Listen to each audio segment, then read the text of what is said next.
Vamos agora então tratar do filme propriamente dito. A chave de compreensão do filme propriamente dito. Se você ainda não viu o filme, pause e vá vê-lo. Porque senão você não vai entender nada do que eu estou falando. Vale a pena, aliás, assistir esse filme várias e várias vezes. É um filme que, em muitas enquetes e pesquisas por aí, ganhou o primeiro lugar. Melhor filme jamais feito na história do cinema. E eu concordo. É cinema em estado bruto, em estado puro, uma fotografia maravilhosa, uma história maravilhosa. Um filme baseado numa história feita pelo Mário Puzo, que escreveu um romance, The Godfather. Mário Puzo é uma figura bem interessante, um italiano, ítalo-americano, na verdade, ele nem fala italiano. Algumas das coisas que ele botou lá eram invenções da cabeça dele, mas acabaram virando padrões, né? Coisas que a gente até reconhece, porque soam estranhas em português também, como o poderoso chefão, o Godfather, ele é chamado de Don Corleone. Corleone seria o sobrenome dele. É uma coisa que aqui no Brasil soa muito esquisito. As pessoas me chamam de professor Carlos, não me chamam de professor Ramalhete. A gente não usa título e sobrenome. Do mesmo jeito, eles lá também não. Por quê? Porque nós somos a sociedade tradicional. E eles também. Eles, os sicilianos. O filme conta a história do Vito Andolini, natural de Corleone, na Itália, que vai para os Estados Unidos.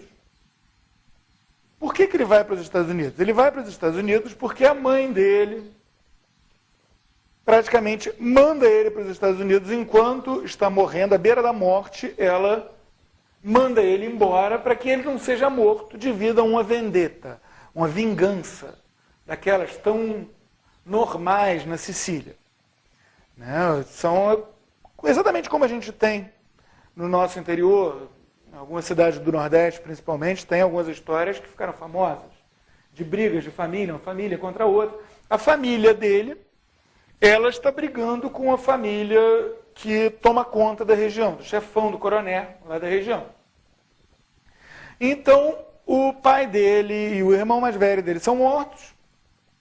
Aí a mãe dele vai pedir ao coronel lá que poupe a vida dele. E o coronel diz, não, mas esse menino ele vai crescer, ele vai querer me matar. E o que acontece alguns filmes mais tarde? Ele volta lá e mata o coronel já velhinho. Realmente, o menino cresceu para matar. Mas aí a mãe do menino tenta matar o coronel, não consegue, o menino foge, vai para os Estados Unidos. Nos Estados Unidos ele vive a vida dele, trabalhando honestamente. Mas ele percebe aquela ordem moderna, aquela ordem que tem polícia e tribunais e juízes e tudo mais. Ele percebe que aquilo é tudo uma farsa. Ele percebe que, na verdade, não existe ordem. O que há ali é a mais tremenda anomia, ausência de lei. E nessa anomia surge a injustiça. Ele vê essa injustiça na figura de um italiano que oprime os outros italianos. Um mafioso que cobra proteção e basicamente trata mal as pessoas. Ele se indigna com aquilo. Ele tem um trabalho honesto, trabalha na mercearia, e o que acontece? Chega esse mafioso para o dono da mercearia e diz, tem um sobrinho meu que precisa de um emprego, empregue o meu sobrinho. O que acontece com Dom Corleone, que ainda não é Dom? Ele perde o emprego para o nepote, o sobrinho do outro. Quer dizer, esse nepotismo faz com que ele perca o emprego, mas ele entende, ele percebe, não, isso é uma coisa que faz todo sentido. Eu não vou ficar zangado com o cara que deu emprego, com o meu patrão, meu ex-patrão, que deu emprego para o nepote do mafioso, porque o mafioso é ameaçador. E aí ele, perdendo aquele emprego, começa a se dedicar à pilantragem. Furtos e coisas afins na companhia de alguns amigos. O chefão mafioso descobre, e pega e exige uma parte do dinheiro que eles têm lucrado com esses roubos. Ele fica muito indignado com isso e resolve fazer o quê? Suplantar o chefão. Ou seja, no meio daquela desordem toda, daquela anomia toda da sociedade moderna, é um caos. Não há lei. Porque o que é a lei? A lei é o respeito. A lei é você respeitar o próximo. E esse respeito não existe. Tanto que é possível o surgimento de figuras malignas como esse sujeito que está lá arrancando dinheiro de todo mundo. Ele fica indignado com isso. E ele, de pequeno ladrãozinho, resolve, na hora que o cara quer cobrar dele também, ele resolve botar alguma ordem naquilo, criar alguma ordem. E isso é o que torna esse filme interessantíssimo. Essa trilogia. Porque o que significa essa criação de ordem? Significa que ele vai tentar criar uma influência pessoal dele, porque é uma influência no modo tradicional, uma influência pessoal dele que vai se espalhando, que vai crescendo, que vai se tornando cada vez maior. E essa influência pessoal dele, ela está sempre em conflito com a ordem da modernidade. São duas ordens em conflito. A ordem tradicional, na qual ele é extremamente semelhante a, não sei, alguém que viesse fazer uma capitania hereditária no Brasil cheio de índios e degradados, por exemplo. Ele se vê assim. Ele se vê como alguém que chega para botar ordem na casa no meio dessa confusão toda. E a ordem moderna dos policiais e políticos, etc., que são todos, no fim das contas, hipócritas. Porque ela é uma ordem que não pode existir. Ela é uma ordem artificial. Ele vai fazendo crescer essa ordem tradicional e, ao mesmo tempo, ela vai brigando com essa ordem moderna e, ao mesmo tempo, elas vão se interpenetrando, fazendo com que a ordem moderna se dissolva para dar lugar a elementos da ordem tradicional. E a ordem tradicional se dissolva para dar lugar a elementos da ordem moderna, especialmente, e é isso que faz com que ocorra a decadência que nós vemos ao longo dos filmes, especialmente do segundo e do terceiro, a ganância. A ganância, o dinheiro, é o que vai minando a ordem tradicional. A trilogia começa no que a gente poderia dizer que é o auge dessa ordem tradicional, da presença dessa ordem tradicional. Ele, Dom Vito, Dom Corleone, ele já está numa posição muito importante. Ele já é um homem importantíssimo. E ele vai casar a filha dele. É a festa de casamento da filha dele. Essa festa de casamento, num filme que levou 2 meses para ser filmado, ela sozinha levou 1 semana para ser filmada. E nesse curso nós vamos tratar mais da festa de casamento, provavelmente, do que de todo o resto da trilogia. Por quê? Porque ali é o auge. O resto é a decadência. A gente vai apontar a decadência. Mas o importante para a gente é examinar o auge. Nesse auge, a gente tem o quê? A gente tem o padrinho, o poderoso chefão, numa posição de supremacia. Ele é um senhor feudal. Ele é um grão-duque. Ele conseguiu impor aquela ordem tradicional. Mas as pessoas vêm ter com ele, vêm falar com ele, vêm beijar a mão dele, literalmente, para pedir favores. Como em qualquer ocasião, com qualquer grão-duque, numa ordem tradicional. Todos os reis, todos os nobres, sempre abriram as portas nos dias de festa para as pessoas pedirem favores. Isso faz parte da ordem tradicional. Só que ele tem que explicar tintim por tintim para as pessoas. Porque elas chegam já contaminadas dessa ordem moderna. A primeira frase do filme é um sujeito que diz que ele ama a América, ele ama essa modernidade, ele ama essa ordem Só que ele se deu muito mal nela.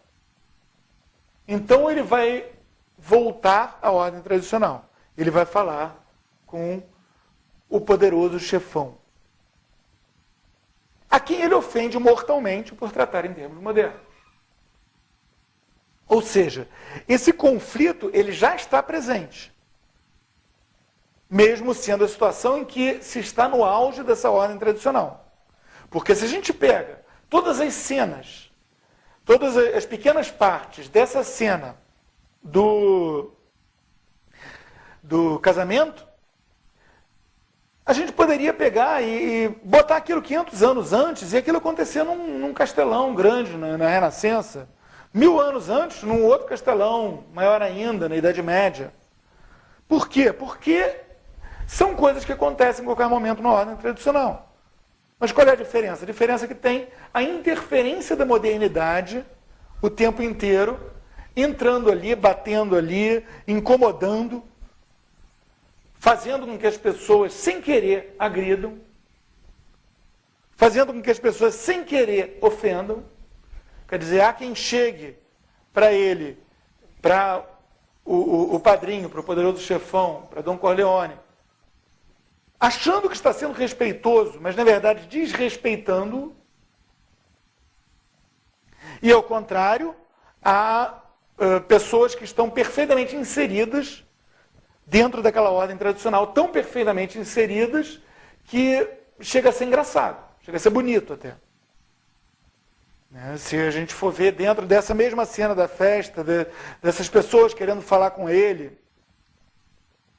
o sujeito bronco, bruto, o assassino, o matador, o soldado, a única coisa que ele sabe é cortar cabeças, desesperado, repetindo a frase lá com que ele pretende agradecer ao padrinho por tê-lo convidado para a festa de casamento da filha. Chega a ser comovedor a gente perceber aquilo. A gente perceber como que aquela pessoa, daquela brutalidade toda, aquela pessoa que vive de um modo quase subhumano, ele reconhece a beleza que é ele ter sido convidado para um momento de alegria, para um momento em que a família está toda reunida, dançando, bebendo vinho, um momento de beleza. Ele é um homem da tristeza, ele é um homem da morte, ele é chamado para o momento da vida. Ele não sabe nem como agradecer.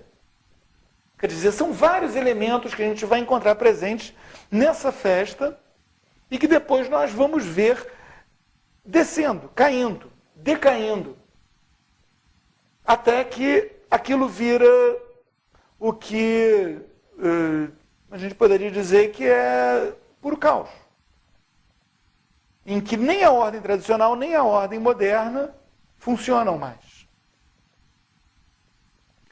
O segundo personagem mais importante do filme, que é acompanhado ao longo do segundo filme e do terceiro filme, sendo que no segundo filme se vai alternando entre o começo da história, no flashbacks do Dom Vito Corleone na Sicília, indo para os Estados Unidos, toda essa história que eu contei dele procurando criar essa ordem no que ele percebe como caos. E isso vai alternando com a história do filho dele, o Michael. E no primeiro filme nós encontramos fazendo o quê? Tentando ser moderno. O Michael, ele começa o filme como um cara de uniforme do exército americano, que acabou de chegar da guerra, cheio de medalhas, garantindo para a namorada dele, que é uma americaninha, mais cara de americano impossível, que ela não se preocupe, que todos os negócios da família vão ser legais, legítimos, dentro dos padrões da ordem moderna, em 5 anos vai estar tudo certinho. Quer dizer, ele é o cara que tenta assumir a ordem moderna. Ele tenta assumir a ordem moderna, ele faz uma força danada para assumir a ordem moderna, até que tentam matar o pai dele, quebram a cara dele, literalmente. Um policial corrupto quebra a cara dele. E o que ele faz? Ele vai fugir para onde? Para Sicília. E o que acontece na Sicília? ele encontra o amor, a moda antiga, tradicional, ele se casa com a moça lá, e a moça morre. Morre numa vendetta, morre na tentativa de assassinato dele. Quando ele volta transformado. Ele volta sem ser mais aquele senhor certinho da ordem moderna. Isso, inclusive, é uma coisa muito engraçada, porque uma marca dessa transformação dele é que ele se embrutece. Ele é um personagem que chega a ser delicado no começo do filme. E depois, quando ele começa a perceber a realidade da ordem tradicional e a perceber a hipocrisia da ordem moderna, ele começa a se antinaturar. Ele vai se tornando uma pessoa cada vez menos natural. Ele vai se embrutecendo. Ele vai assumindo posturas físicas rígidas e estranhas. São detalhes que a gente pode reparar nos filmes. A interpretação absolutamente magistral do Al Pacino. A gente pode perceber esse personagem daquele bobo inocente que acredita na ordem moderna, decaindo, até ele praticamente abraçar o mal. No final do primeiro filme, a gente já vê isso, né? Belíssima superposição entre a cena do batizado da criança com o assassinato simultâneo dos rivais dele.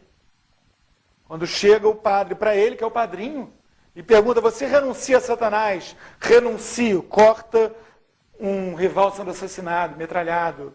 Você renuncia a todas as pompas do demônio? Renuncio. Outro sendo morto, garrote vil. Quer dizer, é uma coisa extremamente chocante, mas que ajuda a mostrar esse enegrecimento do coração dele. Mas por que o coração dele está se enegrecendo? Está se enegrecendo, na verdade, porque ele está percebendo que ambas as ordens estão se desfazendo. Pelo próprio conflito entre elas. A ordem tradicional, ela se viu contaminada pela ganância, pelo dinheiro, pela riqueza, pelas drogas, pelos prazeres, e a ordem moderna se revela em toda a sua hipocrisia. Isso, então, resumindo, é o que nós vamos encontrar nessa trilogia. Uma história que começa do auge da presença da ordem tradicional, forjada a ferro e fogo por Dom Corleone, no meio de uma ordem moderna, que ele percebe como ausência de lei, como anomia. Dali, daquele auge, nós vemos na festa de casamento, uma longa, dolorosa e, por que não dizer, satânica decadência, que aos poucos vai tomando todas as duas ordens em confronto.